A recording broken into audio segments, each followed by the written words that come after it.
What if the latest health guidelines are steering us away from one of our most accessible tools for preventing disease? One that some researchers have come out and claimed could significantly reduce the risk for 8 out of the top 10 leading causes of death. Vitamin D recommendations have shifted dramatically the past year, with the Endocrine Society now questioning the benefit of routine testing and higher dose supplementation for most healthy adults. But why the sudden change? And does the science really support this conservative approach? Today, we'll dive into both sides of this controversial update. What does the latest evidence truly say about optimal vitamin D levels? And might we be missing something critically important? Let's find out on episode 45 of Daily Value.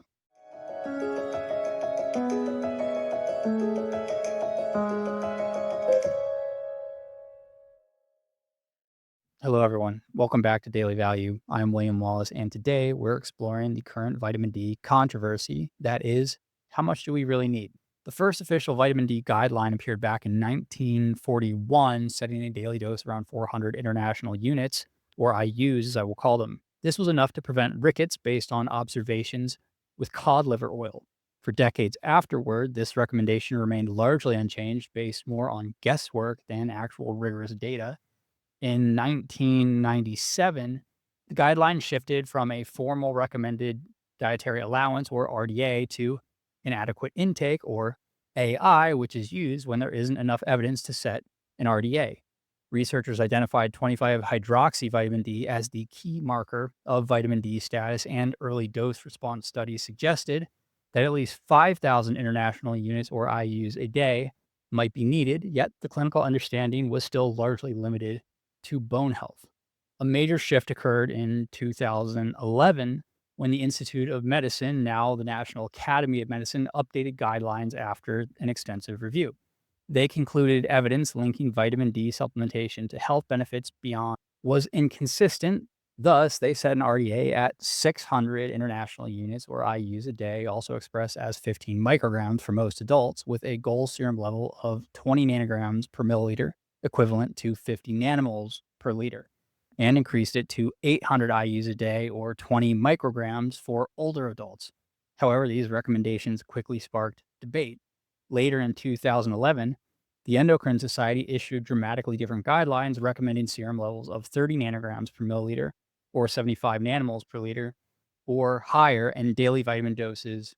Later in 2011, the Endocrine Society issued dramatically different guidelines recommending serum levels of 30 nanograms per milliliter, or 75 nanomoles per liter, or higher, and daily doses of vitamin D between 1,500 and 2,000 IUs a day, with short-term doses up to 10,000 IUs a day for correcting deficiencies.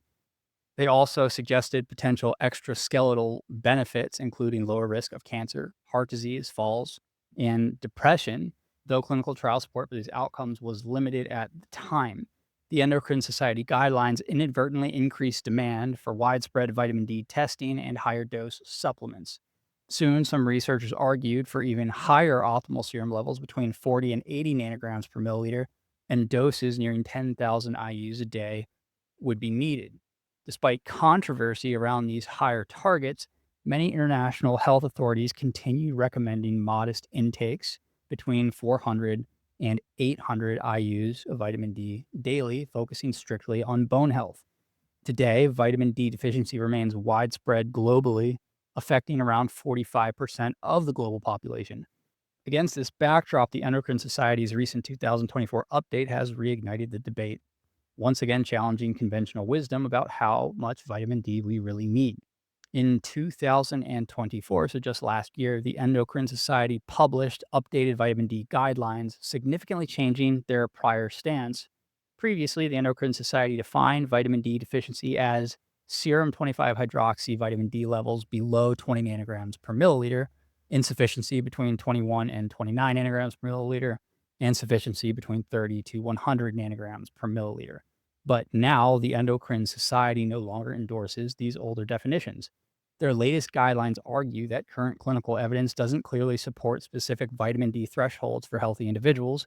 Specifically, they claim there's no clear evidence from randomized controlled trials that supplementing to reach a 25 hydroxy vitamin D level of 30 nanograms per milliliter or higher provides meaningful health benefits compared to lower levels like those set by the National Academy of Medicine at 20 nanograms per milliliter. This update triggered considerable debate. In fact, a consensus statement from 27 leading researchers on vitamin D sharply contrasts the new Endocrine Society recommendations. This group emphasized evidence from multiple analyses suggesting that maintaining a 25 hydroxy vitamin D concentration of 30 to 50 nanograms per milliliter might significantly reduce risks of cancers, autoimmune diseases, cardiovascular events, diabetes, respiratory infections, and even improve outcomes related to COVID-19. These experts strongly supported daily supplementation with up to 2,000 IUs a day to consistently achieve these higher serum levels, highlighting potential health improvements far beyond bone health alone.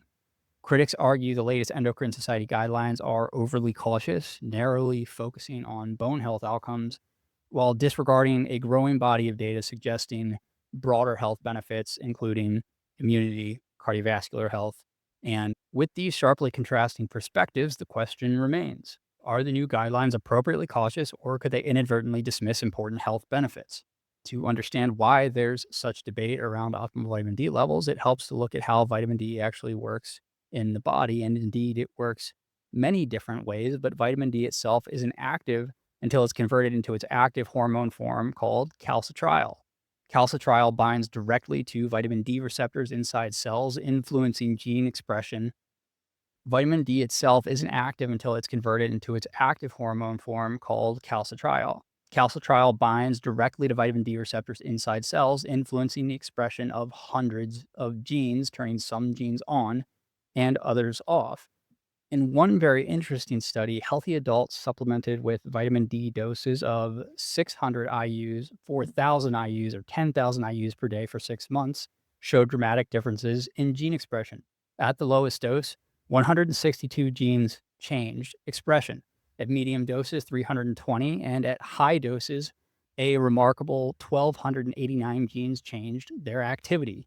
This clearly shows that higher vitamin D levels significantly impact gene regulation, potentially explaining broader health benefits observed in many studies, typically observational in nature to this point. Despite this compelling biology, randomized controlled trials, the gold standard for clinical evidence, have generally struggled to demonstrate clear benefits from vitamin D supplements. But there's probably a good reason why. The evidence based pyramid of evidence was designed to study drugs on an intention to treat basis. Clinical trials designed for pharmaceuticals don't work well for nutrients like vitamin D because everyone has some baseline vitamin D already from diet, sunlight, or existing supplementation. Most vitamin D trials have enrolled participants who already have relatively high levels, around 30 nanograms per milliliter or above, where further supplementation may have limited additional benefit. On top of that, many trials have used relatively low doses of vitamin D or allowed the placebo group to also take small doses, which muddy the results a bit. This poor design makes it nearly impossible to clearly detect benefits. On the other hand, observational studies where researchers track people's vitamin D levels and health outcomes over time consistently show significant benefits at higher vitamin D levels. While observational studies have limitations, such as the potential for confounding factors and the natural variability of vitamin D levels over time, it has been suggested by many that they are more effective at capturing vitamin D's true impact on health outcomes, especially when paired with evidence from studies exploring biological mechanisms. Together, these challenges and limitations explain why the controversy around vitamin D supplementation continues and why both researchers and clinicians remain divided over how much vitamin D is truly optimal. Observational research consistently shows vitamin D influences health across multiple body systems. Higher serum vitamin D levels, specifically concentrations above 30 nanograms per milliliter, are linked to significantly reduced risk factors for many major diseases and mortality. For cardiovascular disease, higher vitamin D status correlates with a decreased risk of hypertension, heart attacks, and overall cardiovascular death. For instance, individuals with vitamin D deficiency had nearly double the risk of cardiovascular mortality compared to those with sufficient levels. For stroke, observational studies suggest a strong inverse relationship between vitamin D levels and stroke risk, with significant protective effects observed particularly above 30 nanograms per milliliter threshold. For cancer, extensive studies indicate that adequate vitamin D can lower cancer risks significantly. Higher serum concentrations, around 40 nanograms per milliliter or above, show promise in reducing the incidence of colorectal and breast cancer by as much as 20 to 30%. For immune health, vitamin D supports immune system function, reducing inflammation by inhibiting the action of T helper cells 1 and 17, which drive inflammation in autoimmune conditions and allergies. Vitamin D potentially decreases susceptibility to respiratory infections, including COVID-19. Higher vitamin D levels correlate with better infection outcomes, reduced hospitalization rates, and decreased severity of respiratory illnesses. For dementia and Alzheimer's disease, lower vitamin D levels are linked with increased risk of dementia and cognitive decline. Studies suggest maintaining levels above 30 nanograms per milliliter could substantially reduce this risk. For diabetes, vitamin D plays a role in glucose metabolism, insulin sensitivity, and may help delay the progression from prediabetes to type 2 diabetes. Achieving and maintaining vitamin D levels between 40 and 50 nanograms per milliliter may significantly cut diabetes risk. Lastly, pregnancy and birth outcomes. Adequate vitamin D status during pregnancy lowers risk for gestational diabetes, preeclampsia, and preterm births. Levels above 40 nanograms per milliliter are particularly beneficial in significantly reducing these risks per the data that we're going over. Despite this data, most clinical trials, due to their flawed designs, haven't captured vitamin D's potential effectively. Participants often started trials already above the protective threshold or received insufficient doses, which dilutes results. In short, while randomized clinical trials struggle to demonstrate clear benefits due to methodological issues, observational and mechanistic studies consistently indicate substantial health benefits at higher vitamin D levels. Given the robust body of observational and mechanistic data, you might wonder why guidelines from authoritative bodies like the Endocrine Society remain so conservative. One primary reason is their strict reliance on randomized controlled trials, or RCTs. RCTs are considered the gold standard in clinical evidence, favored because they theoretically remove bias and clearly link interventions with outcomes. Unfortunately, as we discussed earlier, RCTs designed for pharmaceutical drugs are not well suited to study nutrients like vitamin D. This by itself could be its own series of episodes that we do here down the road. Participants frequently start trials with adequate baseline vitamin D levels, receive doses too low to make a difference, or control groups are allowed additional supplementation, all of which dilute potential effects. Another factor is what's known as epistemic humility. That's a cautious scientific stance recently emphasized by the Endocrine Society in their 2024 update. Epistemic humility acknowledges uncertainty in interpreting existing evidence. The Endocrine Society argues that without strong, consistent results from multiple RCTs, that endorsing widespread supplementation at higher doses might be premature or even risky, particularly given the historical tendency to overhype nutritional interventions, and they're not wrong there. These guideline committees traditionally focus on direct, easily measurable outcomes like fractures rather than broader health markers such as immune function or long-term chronic disease prevention. Since many benefits from higher vitamin D levels, like reduced cancer or dementia risks, manifest slowly over years, they're harder to confirm conclusively in very short term trials like most RCTs. Consequently, even though observational studies, biological mechanisms, and meta analyses suggest significant potential benefits, major health organizations remain reluctant to increase recommended vitamin D levels until RCT evidence becomes undeniably clear. This tension leaves us with conservative guidelines that may fail to fully reflect the broader health benefits that the observational and mechanistic data do strongly imply. Not everyone accepts the Endocrine Society's conservative stance. Following their 2024 guidelines, Dr. Michael Hollick, a prominent and polarizing vitamin D researcher, he helped identify how vitamin D is produced in the skin via UVB radiation and advocated for its broader importance beyond rickets into areas like immunity and chronic disease. He published a strong counterstatement arguing that these guidelines ignore evidence supporting higher vitamin D levels. Hollick emphasized 20 significant health outcomes that improve notably at vitamin D concentrations above specific thresholds. Above 60 nanograms per milliliter reduced the risk of preeclampsia in some studies. above 50 nanograms per milliliter reduced the progression from prediabetes to type 2 diabetes and lowered breast cancer incidence.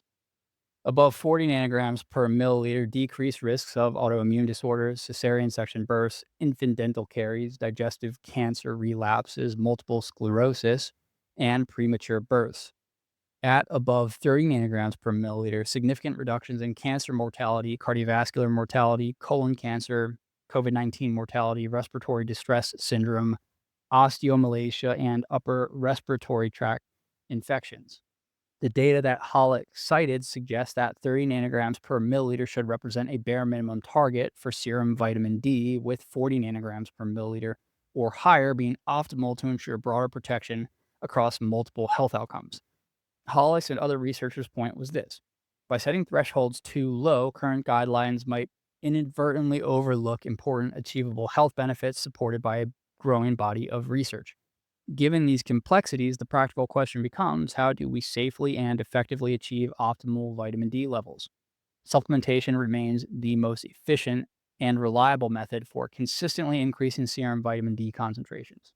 Vitamin D supplementation with around 2,000 IUs effectively raises serum 25 hydroxy vitamin D above 30 nanograms per milliliter in 90% of adults and comfortably maintains these levels in most people. To achieve even higher protective levels of 40 to 70 nanograms per milliliter, a daily dose between 4,000 and 6,000 IUs of vitamin D3 have been recommended. But what about vitamin D from sun exposure? Sunlight naturally triggers vitamin D synthesis in the skin, but effective and safe exposure durations vary significantly based on the season, location, and skin type. Research conducted in Switzerland illustrates this clearly. In spring and summer months, about 10 to 15 minutes of midday sun exposure to approximately 22% of uncovered skin, such as arms, face, and neck, is enough to produce around 1,000 IUs of vitamin D without significantly increasing risk of sunburn or erythema. However, during autumn and winter, particularly at northern latitudes, the required exposure can skyrocket to several hours, often making it impractical or unsafe due to sunburn risk and colder temperatures. While modest exposure, about 10 to 15 minutes daily in warmer seasons, can substantially boost vitamin D levels safely, relying exclusively on sunlight is usually insufficient during colder months or cloudy periods, making supplementation a valuable tool. But what about safety at higher supplement doses? The official tolerable upper limit for vitamin D intake is set at 4,000 IUs a day, representing the highest daily intake that is unlikely to pose risks of toxicity for most adults. Originally, the tolerable upper limit was considered at 10,000 IUs a day, but was reduced due to limited toxicity data from case reports involving extremely high doses up to 40,000 IUs per day, which can lead to complications such as elevated calcium levels or kidney stones. Vitamin D toxicity largely manifests as calcium toxicity because vitamin D increases calcium uptake in the intestines. It's important to note that most data suggest signs of calcium toxicity tend not to manifest up until someone reaches around 150 nanograms per milliliter, equivalent to 375 nanomoles per liter. Within the body of observational data we looked at today, the potential benefit tapers off around 80 nanograms per milliliter, equivalent to 200 nanomoles per liter. The recent rebuttal to the Endocrine Society suggests that maintaining serum hydroxy vitamin D concentrations within a protective range, ideally between 40 and 70 nanograms per milliliter, using daily supplementation of 2,000 to 6,000 IUs a day, combined with sensible modest sun exposure in summer months, is a balanced and safe approach supported by the current evidence. Is this range really desirable for most people? Well, I'll give you my opinion. I agree with the data supporting safety with vitamin D levels between 40 and 70 nanograms per milliliter, assuming that people have optimal co-nutrient status of things like vitamin K and magnesium. That being the case, it doesn't hurt most of us to be in that range, and there is compelling, albeit controversial, evidence that range may be optimal for reduced disease risk. The bottom line: guidelines will continue evolving, but your health choices don't have to swing wildly with them. Consider testing your vitamin D levels, discuss these targets with your healthcare provider, and ensure your approach to vitamin D is informed, balanced, and evidence driven, because ultimately, The goal isn't just to avoid deficiency, like is the goal of current recommendations. It's to achieve optimal health. Thank you for tuning in to this episode of Daily Value. Until next time, keep questioning, stay informed, and always value your health.